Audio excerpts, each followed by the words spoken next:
per capita, I think Korea might be leading the front in terms of nations supporting startups domestically for entrepreneurial and startup growth. This is the Startup Junkies podcast. Welcome to another episode of the Startup Junkies podcast. Thanks for tuning in from however you're tuning in with us. We appreciate you. Like, share, subscribe, all of that stuff that you get asked to do every time you listen to a podcast or YouTube video. My name is Caleb. I am I'm a startup junkie. I'm joined by my startup junkie co-host, Daniel. How's it going? It's going awesome. We finally thawed out a little bit here in Northwest Arkansas. Finally. It'll be summer by the time this episode comes out. I'm excited. But we are also joined by another startup junkie. This is a rare internal startup junkie team podcast. So you're getting a sneak peek of just all. It's like the Oops All Marshmallows cereal. You got Oops All Startup Junkies, joined by Louis Diesel. Louis, how's it going? It's going great. Thank you so much for having me, and appreciate the analogy. Yeah, absolutely. It's my favorite analogy. So Louis leads Startup Junkie Asia, which is one of the programs out of several programs that Startup Junkie facilitates and runs and operates across Northwest Arkansas and across the world. Obviously, he is leading the front in the Asia geography, based in Seoul, South Korea. Tell me a little bit about how this kind of came to be. Well, I guess it kind of all started in 2019. It was after Startup Junkie had launched the Fuel Accelerator. I think they were maybe in their gearing up for their second year of the Fuel Accelerator. And at that time, I had already been in Korea for a couple of years and had been involved in the venture scene and had noticed some of the demands of the Korean startups and where the market momentum was going. And a lot of it was focused towards Korean startups going to markets outside of Korea. So it's companies that are already established in Korea that want to propel their growth, not just within their domestic market, but to markets outside of Korea, primarily to the U.S. And it was during a visit back here in Arkansas. I was having dinner with a friend and colleague at the time and a former Startup Junkie member and director of the Fuel program. And we were, just catching up, and it kind of dawned on us that, maybe what if we did what Fuel is doing, but what if we did it cross-border? So it was, even though Fuel is focused on not just American companies, but, companies from all over, we would do a batch specifically focused on recruiting companies from Korea and getting partners from the private and public sector in Korea to help support a program like that for companies in Korea going to the U.S. So a more targeted approach, specifically for Korean ventures looking to go to market in the U.S. Yes. And for folks that probably might not know this, I guess the Korean government and other public and private supporters in the Korean ecosystem, there's a lot of investment for go-to-market efforts. I guess you speak to that. Just like there's a lot of third-party support, whether that be government or otherwise, that more per capita probably than a lot of other places. Yeah, I think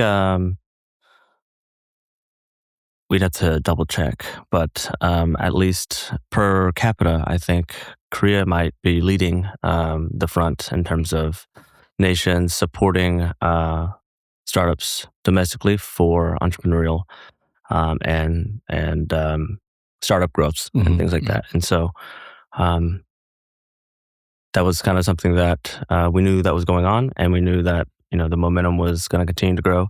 And even today, with different administrations, the Korea startup support scene and venture support scene has been a common trend among different administrations. And like I said, that was kind of when we first launched and kicked everything off. It was in 2020 when we did our first program. But yes, To your point, Korea is a good. I think you're right. I think it is number one per capita probably.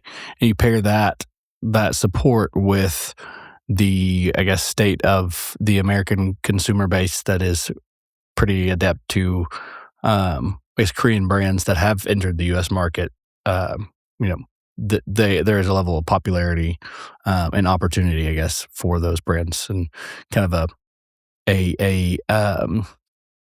an engaged audience and consumer base. So kind of pairing those two up, for a unique opportunity. Correct. I think at the time and now,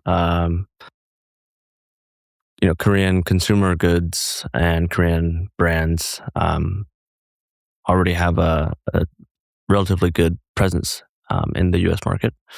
But we were at the time focused more on the tech sector. So not necessarily not necessarily brands that would be sold in a store, but they would be the solutions and technologies behind what runs a store or a warehouse or any of those kinds of large industry type operations. Enterprise solutions. Correct. Have you guys continued to focus on tech companies coming out of Korea, or you've kind of shifted your focus in the last couple of years? So the primary focus is still, even from a Korean perspective, it is targeting AI based companies, software companies, technology companies, and while that was kind of our core focus when we started in 2020, because it was an attempt to kind of copy and mirror what the Fuel Accelerator was doing. So it was AI and ML based enterprise solution.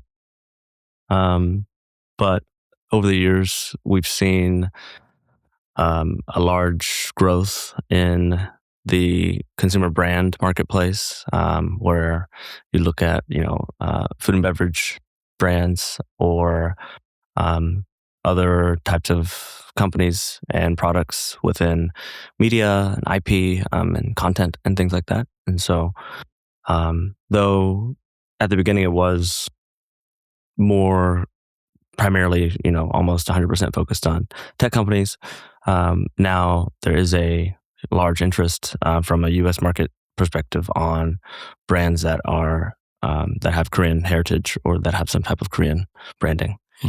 So what's your program look like? Like, give us an example of maybe even the last kind of Startup Junkie Korea project. Yeah, so it's similar to the Fuel Accelerator. So a lot of the elements of the program start with what is the market demand, and so with that, we have our enterprise partners and just personal connections that we have here in Northwest Arkansas.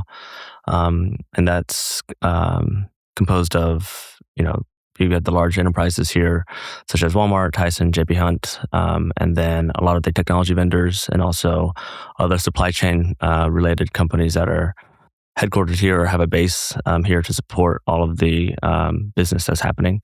And so it starts with the market demand. So we'll every year, every 6 months, we will speak with our kind of just like a pool of our enterprise partners and kind of get their feedback on what it is that they're focusing on internally as a company in terms of challenges that they're trying to solve or products or solutions that they're continuously searching for, and also products and solutions that maybe they have already tried and they're no longer there's no initiative towards a certain product that they've maybe have already tried, and so that kind of creates a filter for us to then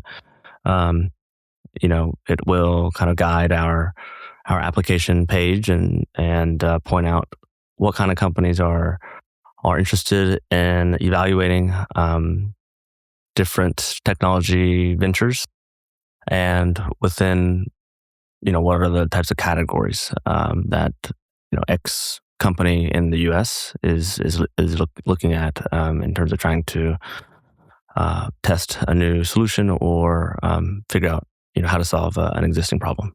So that's kind of the main setup. And then with that, we have support from Korean startup support organizations or government organizations. And even, sometimes it's private organizations or primarily it's public organizations. But similar to how Fuel is supported by Arkansas Economic Development Commission, the Walton family, etc. In 2020, we had our first partnership with the Korea International Trade Association. And alongside that, it was kind of like a multi-organization partnership with Korea International Trade Association, the Gangnam District Council, and the Korea Venture Business Association. And so we had a public MOU signing ceremony, and that helped us kind of kick off the program and also secure the support from an operational funding perspective. And once we can establish the support organization to help with the program and operational funding, as well as identify what the market needs and demands are with our enterprise partners, we then start to select usually anywhere from 5 to 10 companies to run a batch. That's usually anywhere from 3 months to 6 months long. Sounds like an awesome program. Yeah, we've done, I think, a little over 10 programs over the years since doing our first one in 2020 across at least 8 different types of support organizations based in Korea. So that's taken. Go ahead. I was going to say that's taken shape in different ways. Primarily off or online originally, but there, not too long ago, a unique opportunity to be able to host 15 Korean ventures here in Northwest Arkansas for a few weeks, about a year ago, which was an awesome opportunity to, also just to continue to establish those relationships and also be able to kind of demonstrate the value of Northwest Arkansas to a venture looking to establish a U.S. beachhead. So it's interesting. Yeah. Well, speaking of bringing Korean companies to America, Caleb and I had the opportunity to join you earlier this year at the CES Tech Conference in Las Vegas, where you were able to bring some Startup Junkie Korea companies over. Can you tell the listeners a little bit about that experience? Yeah, so it was a partnership that we had since 2024 of January, and it was a partnership with Kotra. And every year, the country of Korea brings at least 200 to 300 companies from Korea to showcase their product or solution at the Consumer Electronics Show. And for context, the world's largest tech conference, I'm pretty sure, fact check below. But also the 200 to 300 ventures that are brought dominate the international floor. I think make 60% of the international ventures represented. Yeah, I think so. Approximately. Yeah, so there's different venues and areas where the companies go to set up their spaces and things like that. The Eureka Park Pavilion is where we had our main presence, where Kotra and a lot of the other large Korean organizations set up the space. And in Eureka Park, I think we'd have to double check, but I think Korea was in the top 3 in terms of just participants from each country. Mm-hmm. And it's been like that, I think, at least since we've been doing it since January 2024. It doesn't look like that was such a new thing in 2024, mm-hmm. or it doesn't look like it's also slowing down. And not just at CES, but also there's a lot of other conferences that mm-hmm. bring a large Korean presence as well. So as Jeff, our founder, would say, there's a lot of heat and energy around it. A lot of heat and energy, yeah. Correct. So in regards to that heat and energy, and just the number of ventures that are, coming out of Korea and the investment and from both public and private perspective into these ventures and to get these ventures onto a world stage, there's obviously probably a lot of organizations that want to be that channel partner, that facilitator. There's probably a high demand because there's a great opportunity, obviously. And so for those Korean ventures or the organizations that support them, or support these types of programs, why is Startup Junkie, of all people, or all organizations, uniquely positioned to facilitate things like this? I think that's a good question. Every operating, every kind of program operator, accelerator, these types of groups, I think they each bring kind of a unique value proposition or angle to how they can support the companies that they select.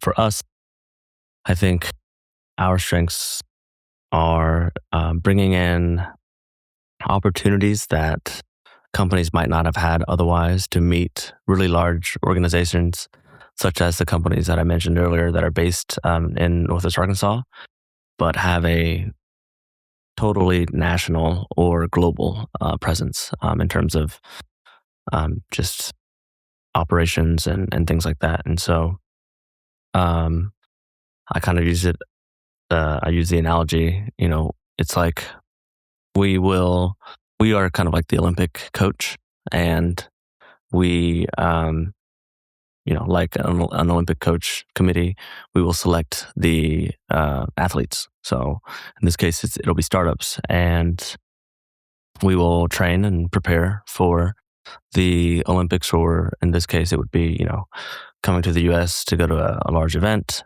where you're meeting potential customers and partners, or other programs where it's set up to where, we match them with companies. We train them prior to them, proposing any type of pilot, or essentially just a way for startups to get their product evaluated or tested in the easiest way that it makes sense. And each use case is a little bit different because each company might have a different product, and each counterparty might have a different business environment.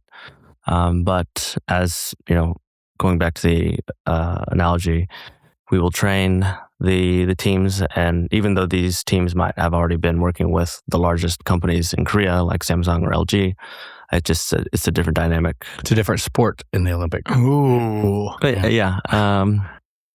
it's just a different way of, I guess, competing and, presenting your product, and then just a different dynamic of going about it compared to doing it in your home country. And it'd be the same as if an American company that was well established in America was trying to go and enter into the Asian market. So, we take our athletes or our startups and we take them to the Olympics, and then, hopefully, out of the batch, we'll get a number of companies that end up winning, some type of gold medal, or our main goal is, to secure a way for them to get evaluated and get their product tested.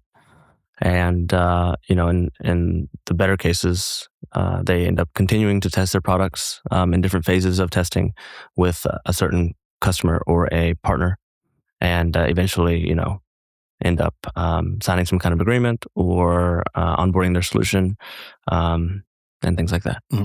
Putting them in the best position to succeed. Yes, ultimately that's our goal, and we take a fairly hands-on approach, and so I think. And then that's the strategy to pursue the opportunity to test a solution or to test a technology or to compare it to whatever the enterprise is using currently. That strategy is slightly different than just direct selling into an enterprise, which is challenging in and of itself. But demonstrating the value of one's technology on the forefront, and continuing to establish the, superiority of that technology and the value to the enterprise, to the sense that it is almost undeniable, and paves the pathway to commercial success. Mm-hmm. The Startup Junkies podcast is brought to you in part by Arise.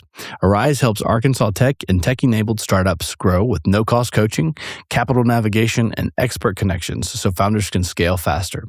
Learn more at arisearkansas.org. So why Northwest Arkansas? So, for the companies that were here and participated in that program a year or year and a half ago, the 15 ventures that were in Northwest Arkansas, I don't think any of them had been to Arkansas before. I think that, and maybe Arkansas was not high on their list of places that they thought would be the beachhead for their U.S. market. So I think that even around the U.S., some people might say, why Arkansas? So especially in another country, why is Northwest Arkansas a unique opportunity, which also makes Startup Junkie a unique partner, but it kind of part and parcel is why Northwest Arkansas? Yeah, so I think it's the concentration of large enterprises and companies that are trying to support the business with X enterprise or X customer here in this geography, and comparing that large concentration to the number of people here. So in terms of just comparing it apples to apples across the human population, the ratio is a lot different than what you find in places like the Bay Area or LA, New York, etc. And so that definitely helps. The competitive landscape is different in the way that you, I think, might get a little bit more attention from a potential customer or from a partner, just because we are also,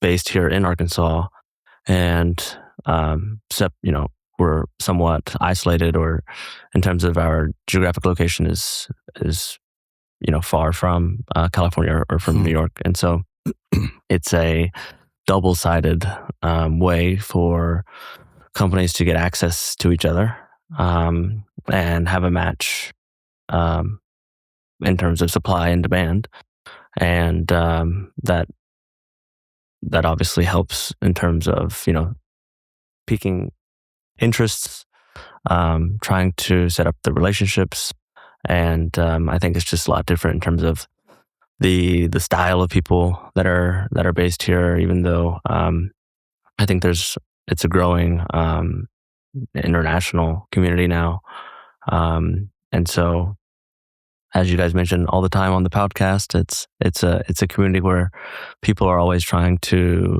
help each other without being super transactional, and I think that kind of has that natural, intangible variable that you might not get in a much larger city. It's part of the DNA of Northwest Arkansas, almost the ecosystem.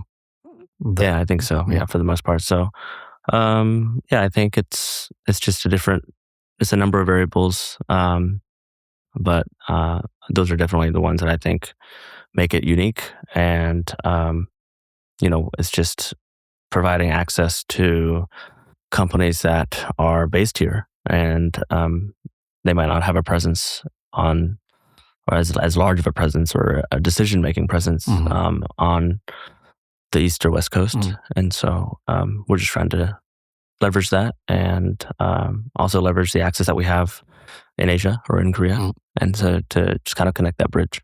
It's a very unique bridge.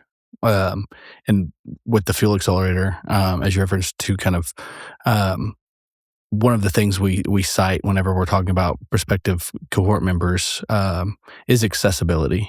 Accessibility of the decision maker, accessibility of enterprise expert, or someone that can help shape or refine or kind of put someone on the right track, even if they aren't necessarily the customer. And I think to expand on that, most people will know that Northwest Arkansas is home to commercial giants like Walmart, Tyson, J.B. Hunt, among others. But just by virtue of Walmart, the big boy, I think the number is approximately 1,600 brands or vendors that are associated with Walmart or sell into Walmart have an established presence in Northwest Arkansas, in Bentonville. And you're looking at a geographical region that has a fraction of the population of these major metros, Seoul, LA, New York, a fraction. I think we're less than 1 million MSA wide. Yet you have a massive concentration of decision makers. So that ratio of decision maker to population makes Northwest Arkansas in and of itself just a really unique place to do business, regardless of where you're from or who you are, I think, too. Mm-hmm. Yeah, absolutely. And we got a lot of good feedback from the enterprise community and the small medium enterprise community as well. Because maybe if you're starting out launching in the U.S., maybe the largest company in the world might not be the first company you want to approach. So it's not just the really large companies that are here. It's also a concentration of both small and medium-sized companies here that are all trying to solve a common problem that there might be a solution for available in a country like South Korea. And so since taking countries from South Korea to the US, we've also taken countries from South Korea to Southeast Asia. Just similar concept, but just a different product market fit and a different kind of category in terms of the companies that we select to match the demand from our enterprise partners in Southeast Asia. So the concept and the framework works. I think we're just trying to do things that we can do best, and leveraging the networks that are home to us, and making this available for other companies that want to participate and grow their business. What does success look like for you guys? So, when we were starting out, I think it was mainly just kind of getting it out there, getting it known that if you're a company outside of the US, there are many different entry points or gateways that you can enter the US without having to go to the most popular destinations. So that was kind of step one. And step two, it was actually building some solid use cases and success stories of companies having come from overseas to enter the US with our support. And then just building on those. So as we kind of continue, we're trying to also expand, outside of Korea from a startup recruitment standpoint.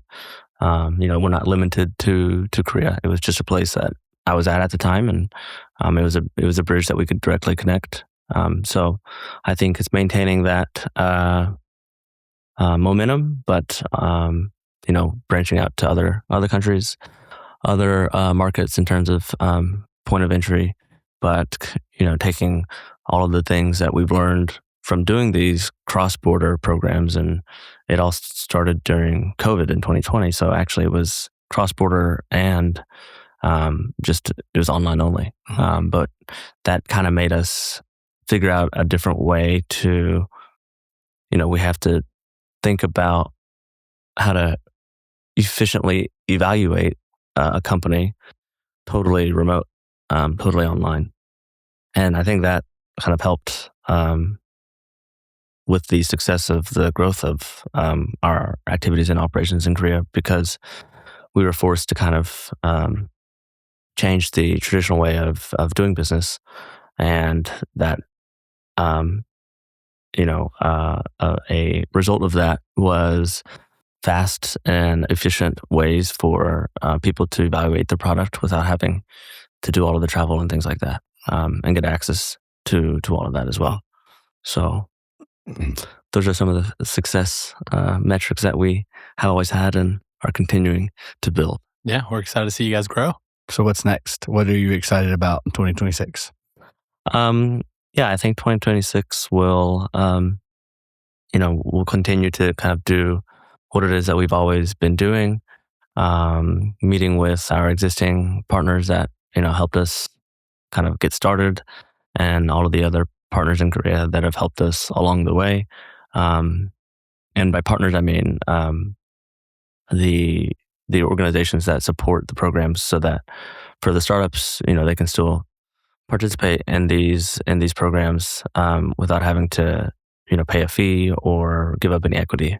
And so we wrapped up CES of 2026, and we're just getting ready to, after the Lunar New Year, we'll start ramping up on some other stuff. And there's a lot of momentum right now with, in terms of supporting not just AI or tech related ventures, but also in terms of like consumer brands, consumer packaged goods, and media and IP and things like that. So we'll see. It'll be, I think, an interesting year. I think a lot of people have noticed the popularity of Korean related things just get much bigger. And so luckily for us, we have that nice positioning of being located both here in Northwest Arkansas and in Korea. So we will see what happens. So the wind's at your back. Yes, it is. Sounds like you guys got a big year ahead of you. Absolutely. And we look forward to working with existing partners and startups, plus, new partners and startups. And so, thank you guys for having me. And I look forward to seeing what else the year has in store for us. If someone in our audience wants to learn more about you or the Startup Junkie Asia project, where should they go? Well, you can find me on LinkedIn. Just Louis Diesel. You can just Google LinkedIn, Louis Diesel, Startup Junkie. We also, work with a firm based in San Francisco that I'm a partner at as well. It's called Mangusta VC. So we are a VC firm based in San Francisco, but we also invest in both U.S. and Korean companies. So they're a good partner with us if you're in the Bay Area as well. And then if you guys happen to be in Arkansas, you can visit the Fayetteville Square and come see us. Come knock on the door and get in touch with any of us. Cool. We'll make sure to link your LinkedIn in the show notes, your email, and your phone number, so anyone can reach out if they want to. Well, thank you for joining us, Louis. Absolutely. Good to have you on. Thank you so much for having me. If you enjoyed this episode, make sure to share with a friend. Subscribe and review because it matters to us and we want to hear from you. If you're interested in learning how to work with us, check out the information below.